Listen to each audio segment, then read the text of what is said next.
അമേരിക്കയുമായി നടന്നുവരുന്ന നിർണായകമായ സമാധാന ചർച്ചകൾക്കിടയിൽ US പ്രസിഡന്റ് ഡൊണാൾഡ് ട്രംപിനെ സ്വാധീനിക്കാൻ ഇറാൻ വിചിത്രമായ ചില മാർഗങ്ങൾ സ്വീകരിച്ചതായാണ് റിപ്പോർട്ടുകൾ വ്യക്തമാക്കുന്നത്. ചർച്ചയിൽ ഡൊണാൾഡ് ട്രംപിന്റെ മാനസിക നിലയെയും അദ്ദേഹത്തിന്റെ സവിശേഷമായ പെരുമാറ്റ രീതികളും ആഴത്തിൽ വിലയിരുത്താൻ ഇറാൻ മുതിർന്ന മനഃശാസ്ത്രജ്ഞനെയും ബിഹേവിയർ വിദഗ്ധരെയും സഹായം തേടിയതായാണ് പുറത്തുവരുന്ന വിവരങ്ങൾ. ചർച്ചകളിൽ ട്രംപിനെ എങ്ങനെ മെരുക്കാമെന്നും അദ്ദേഹത്തിന് അനുയോജ്യമായ രീതിയിൽ സന്ദേശങ്ങൾ എങ്ങനെ രൂപപ്പെടുത്താമെന്നും വ്യക്തമാക്കാൻ ഈ വിദഗ്ധർ ഇറാനിൽ പ്രതിനിധികളെ സഹായിച്ചതായാണ് വിവരം. മുതിർന്ന ഇറാനിയൻ ഉദ്യോഗസ്ഥനെ ഉദ്ധരിച്ചാണ് അന്താരാഷ്ട്ര മാധ്യമങ്ങൾ ഈ വാർത്ത റിപ്പോർട്ട് ചെയ്തിരിക്കുന്നത്. അന്താരാഷ്ട്ര നയതന്ത്ര ചർച്ചകളിൽ സാധാരണയായി രാഷ്ട്രീയവും സാമ്പത്തികവുമായ സമ്മർദ്ദങ്ങളാണ് ഇരുപക്ഷവും ആയുധമാക്കാറുള്ളത്. എന്നാൽ അമേരിക്കയുമായുള്ള ചർച്ചകളിൽ ഇറാൻ തിരഞ്ഞെടുത്തത് തികച്ചും വ്യത്യസ്തവും അതീവ രഹസ്യവുമായ ഒരു ബിഹേവിയറൽ തന്ത്രമായിരുന്നു. ഡൊണാൾഡ് ട്രംപിന്റെ വ്യക്തിത്വത്തെയും പെരുമാറ്റ രീതികളെയും മുൻനിർത്തി അവർ മെനഞ്ഞ ആ തന്ത്രങ്ങൾ എങ്ങനെയൊക്കെ ആയിരുന്നു എന്ന് പരിശോധിക്കാം. ഈ തന്ത്രപരമായ നീക്കത്തിലേക്ക് ഇറാനെ നയിച്ചത് ഇരു രാജ്യങ്ങളും തമ്മിൽ നടന്ന ആദ്യഘട്ട ചർച്ചകളായിരുന്നു. കഴിഞ്ഞ ഏപ്രിൽ മാസത്തിൽ ഇസ്ലാമാബാദിൽ വെച്ച് ഇരു രാജ്യങ്ങളും തമ്മിൽ ആദ്യവട്ട ഉഭയകക്ഷി ചർച്ചകൾ നടന്നിരുന്നു. ഈ ചർച്ചയിൽ ട്രംപിന്റെ പ്രതികരണങ്ങളും അദ്ദേഹത്തിന്റെ പെരുമാറ്റ ശൈലിയും വിലയിരുത്തിയ ശേഷമാണ് കൂടുതൽ ആഴത്തിലുള്ള പഠനത്തിനായി മുതിർന്ന മനഃശാസ്ത്രജ്ഞരെയും ബിഹേവിയറൽ വിദഗ്ധരുടെയും സഹായം തേടാൻ ഇറാൻ ഔദ്യോഗികമായി തീരുമാനിക്കുന്നത്. വെറുമൊരു മനഃശാസ്ത്ര വിശകലനത്തിൽ ഒതുക്കാതെ ചർച്ചകളിൽ മേൽക്കൈ നേടാൻ തക്കവണ്ണമാണ് വിദഗ്ധർ ഇറാനെ സഹായിച്ചത്. ട്രംപിന്റെ പെരുമാറ്റ രീതികൾ, അദ്ദേഹത്തിന് താല്പര്യമുള്ള വിഷയങ്ങൾ, അദ്ദേഹം പെട്ടെന്ന് പ്രകോപിതനാകുന്ന സാഹചര്യങ്ങൾ എന്നിവയെല്ലാം ഈ വിദഗ്ധ സംഘം സൂക്ഷ്മമായി നിരീക്ഷിച്ചു. ചർച്ചകൾക്കിടയിൽ ട്രംപിന്റെ ഭാഗത്തു നിന്ന് അനുകൂലമായ നിലപാടുകൾ ഉണ്ടാകാൻ തക്കവണ്ണം തന്ത്രപരമായ സന്ദേശങ്ങൾ രൂപപ്പെടുത്താനും പ്രത്യേക ആശയവിനിമയ ശൈലി സ്വീകരിക്കാനും അവർ ഇറാനിയൻ പ്രതിനിധി സംഘത്തിന് കൃത്യമായ പരിശീലനം നൽകി. ശാസ്ത്രീയമായി ആസൂത്രണം ചെയ്ത ഈ നീക്കം ചർച്ചകളിൽ വലിയ മാറ്റങ്ങളാണ് വരുത്തിയത്. മനഃശാസ്ത്രപരമായി പുതിയ നയതന്ത്ര ശൈലി ചർച്ചകളിൽ വലിയ രീതിയിൽ ഫലം കണ്ടെന്നാണ് ഇറാൻ ഇപ്പോൾ അവകാശപ്പെടുന്നത്.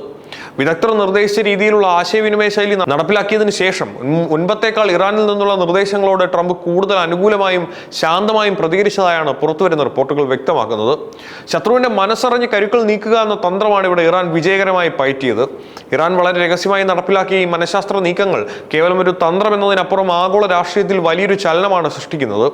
ചരിത്രപരമായ ചില തീരുമാനങ്ങളിലേക്ക് ഇരു രാജ്യങ്ങളും അടുക്കുന്ന ഈ നിർണായക ഘട്ടത്തിൽ ഈ വിവരങ്ങൾ പുറത്തുവന്നത് ആഗോള മാധ്യമങ്ങളിലും വലിയ ചർച്ചകൾക്ക് വഴിവെച്ചിരിക്കുകയാണ്. വർഷങ്ങളായി നിലനിൽക്കുന്ന അനിശ്ചിതത്വങ്ങൾക്ക് വിരാമമിടാൻ പോകുന്ന ഈ ഒരു വലിയ നയതന്ത്ര നീക്കത്തിനിടയിലാണ് ഈ വെളിപ്പെടുത്തൽ ഉണ്ടായിരിക്കുന്നത്. അമേരിക്കയും ഇറാനും തമ്മിലുള്ള ചരിത്രപരമായ സമാധാന കരാർ ഔദ്യോഗികമായി ഒപ്പുവെക്കുന്നതിന് തൊട്ടു മുൻപാണ് അതീവ തന്ത്രപരമായ വിവരങ്ങൾ പുറത്തു വന്നിരിക്കുന്നത്. കരാർ യാഥാർത്ഥ്യമായാൽ ഇത് പശ്ചിമേഷ്യൻ രാഷ്ട്രീയത്തിലും ആഗോള തലത്തിലും വലിയ മാറ്റങ്ങൾക്ക് കാരണമാകും. ഈ വിജയകരമായ ചർച്ചകൾക്ക് പിന്നിൽ ഇറാന്റെ ഈ മനഃശാസ്ത്രപരമായ കരുനീക്കങ്ങൾക്ക് വലിയ പങ്കുണ്ടെന്നാണ് വിലയിരുത്തപ്പെടുന്നത്. ഈ മനഃശാസ്ത്ര പഠനം അമേരിക്കൻ പ്രസിഡന്റിന്റെ ആരോഗ്യസ്ഥിതിയെക്കുറിച്ചുള്ള പഴയ ചില വിവാദങ്ങളിലേക്ക് വീണ്ടും വിരൽ ചൂണ്ടുന്നു. അദ്ദേഹത്തിന്റെ പെരുമാറ്റ വൈചിത്രങ്ങളെക്കുറിച്ചുമുള്ള ചോദ്യങ്ങളും ആശങ്കകളും മുൻപ് പല കോണുകളിൽ നിന്ന് ശക്തമായി ഉയർന്നു വന്നിട്ടുള്ളതാണ്. ട്രംപിന്റെ അപ്രതീക്ഷിതമായ പ്രതികരണങ്ങളും ട്വീറ്റുകളും മുൻനിർത്തി പ്രതിപക്ഷ പാർട്ടികൾ അദ്ദേഹത്തിന്റെ മാനസികാരോഗ്യത്തെ മുൻപ് ചോദ്യം ചെയ്തിരുന്നു. ശത്രുരാജ്യമായ ഇറാൻ തന്നെ അദ്ദേഹത്തെ മെരുക്കാൻ മനഃശാസ്ത്രജ്ഞരുടെ സഹായം തേടിയെന്ന വാർത്ത പുറത്തു വന്നതോടെ ഈ വാദങ്ങൾ വീണ്ടും ജീവൻ വെച്ചു വരികയാണ്. എതിരാളികൾ ഇത്തരം തന്ത്രങ്ങൾ മെനയുമ്പോഴും തങ്ങളുടെ നേതാവിന്റെ ആരോഗ്യ കാര്യത്തിൽ അമേരിക്കയ്ക്ക് കൃത്യമായ നിലപാടുണ്ട്. പുറത്തുവരുന്ന വാർത്തകളെയും ആരോപണങ്ങളെയും പൂർണ്ണമായും തള്ളിക്കളയുന്ന നിലപാടാണ് അമേരിക്ക സ്വീകരിക്കുന്നത്. US പ്രസിഡന്റ് ഡൊണാൾഡ് ട്രംപ് പൂർണ്ണ ആരോഗ്യവാനെന്നാണ് വൈറ്റ് ഹൗസ് ഔദ്യോഗികമായി വിശദീകരിക്കുന്നത്.